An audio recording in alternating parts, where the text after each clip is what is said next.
Ele vai liberar para nós. Amém. Né?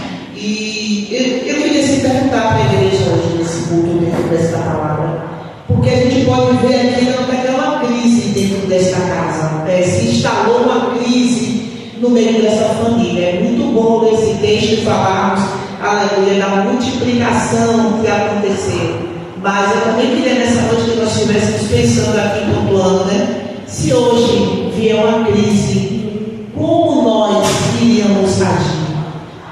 Que atitude nós tomaremos? Eu vejo uma referência do Senhor através da vida dessa mulher. Como essa mulher agiu, como ela se posicionou, quando na sua casa veio uma terrível crise.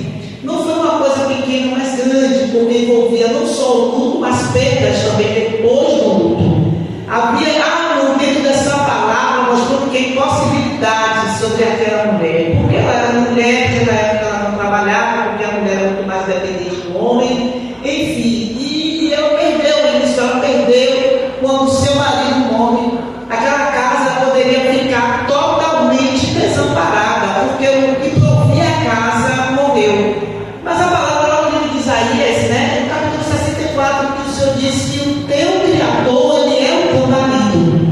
Então o Senhor é aquele que provê na tua vida e na minha vida. Quem crê nisso? Aleluia. Ele usa, aleluia, o homem como provedor.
sobre isso. O profeta, ele era, irmãos, ele era o próprio Deus na terra e ainda é, né? A voz de Deus. Quando o profeta chegava num lugar, o povo já ficava todo mundo sabe o que o profeta veio fazer aqui, alguma coisa, porque se o profeta chegou aqui, aí algo está acontecendo, né? E ninguém comia, viu? Quando o profeta chegava, não, o profeta chegava num lugar, aí depois que faltava a mesa, aí quando o profeta ficasse já todo, tivesse que fazer o sacrifício, o povo esperava. Por isso que quando o Senhor mandou Samuel ir lá de Davi, e ele disse, olha, Saul vai me matar, parece que eu sempre deixo, né? Mas não, o Senhor está mandando eu fazer essas explicações, eu não faço o povo, o Senhor está falando, né? Mas eu volto para o mesmo lugar, na igreja. Então, por que eu estou apontando aqui, que ela foi buscar aqui?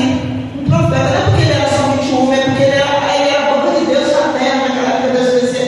Só que o Hebreus hoje fala que hoje o Senhor mesmo da palavra, né? Hebreus fala que Deus já falou antigamente pelos profetas, hoje ele fala pelo filho, que é a palavra, ele fala muito mais pelo filho. Mas o bom profeta, quando ele chegava, o povo sabia a importância que era aquele profeta, né? Então, quando Samuel vai de Davi, aí o Senhor manda, ele diz, Saul vai me matar. Aí o Senhor disse, não diga o que você foi fazer lá, diga que você foi sacrificar. Não é? Não precisa você chegar lá dizendo, eu vim fazer isso aqui, Deus espero que ele está recebendo o que o Senhor está dizendo. Chegue, não precisa você dizer o que você foi fazer. O Senhor vai confirmar tudo. Né? Você chega em um lugar, não precisa nem dizer nada, né? Você não é pastor Marcos.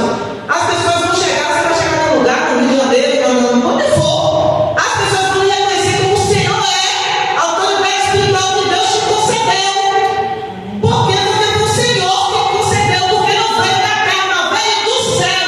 E posso falar para vocês dois, se hoje vocês vêm para Jesus, ficam firmes, buscando o Senhor, aonde vocês chegarem, o inimigo não vai tocar, não. Porque vai saber que ali é o Filho de Deus, por causa da recepção que está sobre vocês. Porque eu disse que Filho de Deus também tem poder de filho. Não é só eu digo, quem está entendendo? Não é aquele profeta que morre.